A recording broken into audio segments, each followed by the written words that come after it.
our next talk for the day, which is by Shyam Patiyal.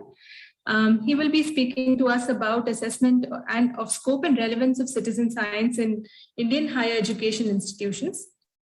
Shyam is an associate professor at the Nalanda University School of Ecology and Environmental Studies, and he runs his own citizen science projects through the INAT platform. Apart from this, he is also offering an elective course on citizen science at the university, and his main goal is to mainstream citizen science in higher education systems in India. So over to you, Shyam. Namaskar, I, Shyam Patiyal, along with Harsh Yadav, wants to discuss scope and relevance of citizen science in Indian higher education system. Look at the title of the article. It highlights the problematic sides of the traditional teaching.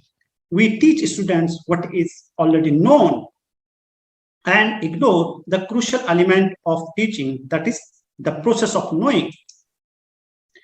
To deal with problem, we need to integrate citizen science into classroom teaching and ensure the productive learning experience. Instead of memorizing the known facts, students must be engaged in scientific knowledge productions and encouraged to know the process of knowing. Citizen science ideas ensure the continuous learning process beyond the hours and boundaries of a classroom teaching. Educational institutes are known for their broader social context. Citizen science activities help them to create a better social capital and improve the scientific temperament of larger society. Citizen science already marked its presence in India, but it seems heavily leaning towards few selected research disciplines in selected institutions at selected geolocalities. To prove our point, we assess the perceptions of all stakeholders of higher education system and ask them to judge the scope and relevance of citizen science in Indian higher education system. To achieve our goal, we carried out pan-India survey, invited more than 3,000 participants irrespective of their educational and professional background. 10% of them responded, covering most Indian states and union territories. We found the North India and southern regions were the most engaging one. A closer look of this graph indicates most of respondents were from the urban and metro cities, highlighting a clear societal divide. Majority of our respondents were youngsters below 30 years of age. A large section of the respondents had at least UG degree that show high potential of citizen science among university-going students. When we asked about respondents' field of study in highest degree, more than 50% indicated biodiversity, ecology, environment, and life sciences. In the context of familiarity with citizen science, many participants highlighted that they were hearing it at first time, but a good number of them come across this word during the UG and PG level. Although ecological and environmental sciences were the principles and preferred discipline of citizen science, still the respondents were also signified other fields, though not so popular. When asked about their interest in citizen science, more than 80% willing to board on this. 74% of our respondents lacked hand-on practice experience in citizen science. The number are similar when it comes to the status of attending courses on citizen science. The student community is always a significant segment of the volunteer populations, which is also an attribute of citizen science. However, a pure a poor understanding of citizen science may hamper their potential even if they board on this platform. When we asked participants about their familiarity with most common citizen science platform mentioned over here, only 30 to 40% were familiar with of few platforms such as Indian Biodiversity Portal, iNaturalist. Almost equal amount of participants were totally unaware of, about them. Despite doing a good job, Season Watch was preferred, known for only for 11% of participants, which is a matter of concern. SIC is a good app for school students. I will discuss Hold It and IVR later on.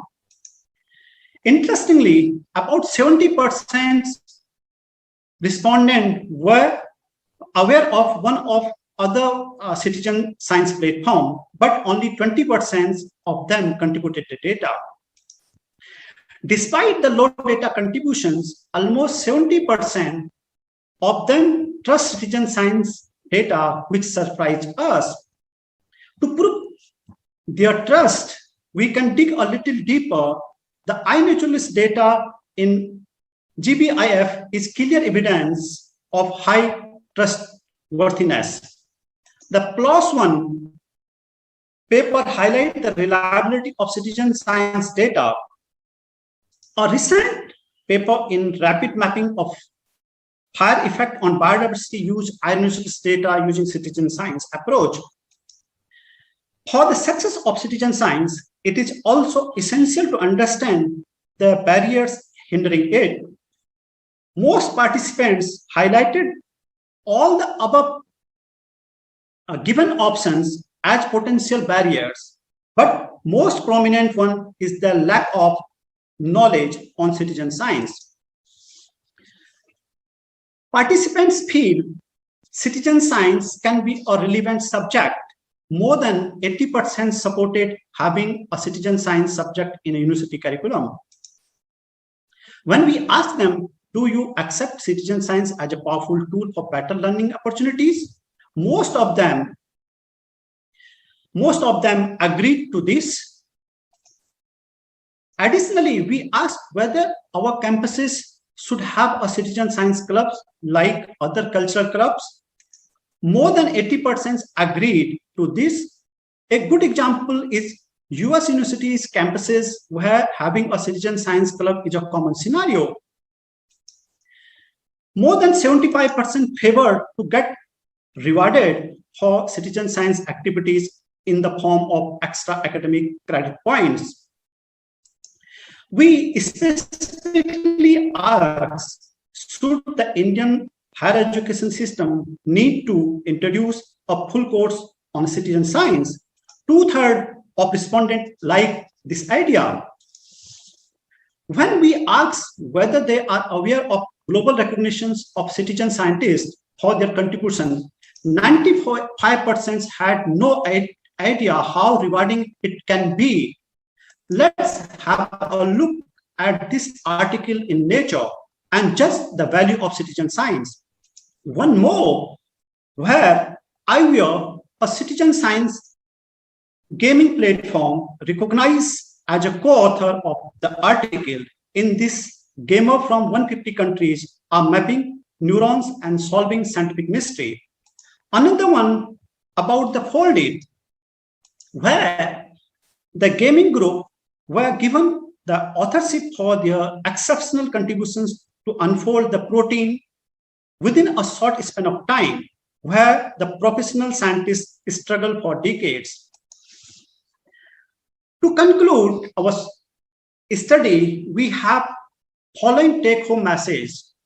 First, lack of formal knowledge about citizen science, limiting its potential to achieve desired goal. There are a clear subject and geography-wise division concerning citizen science activities in India. Citizen science is a mainstream education can support building a cross-talking network of institutions to achieve similar research objectives. Additionally, National Education Policy 2020 focus on practical learning.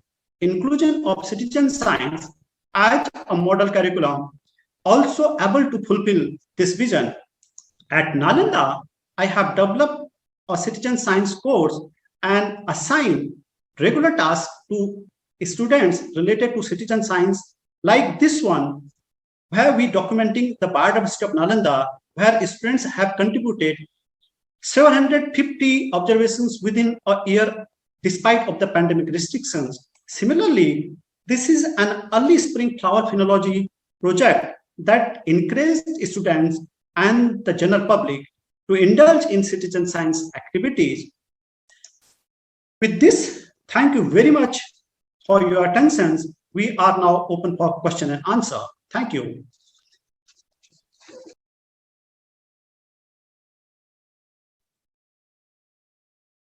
Right.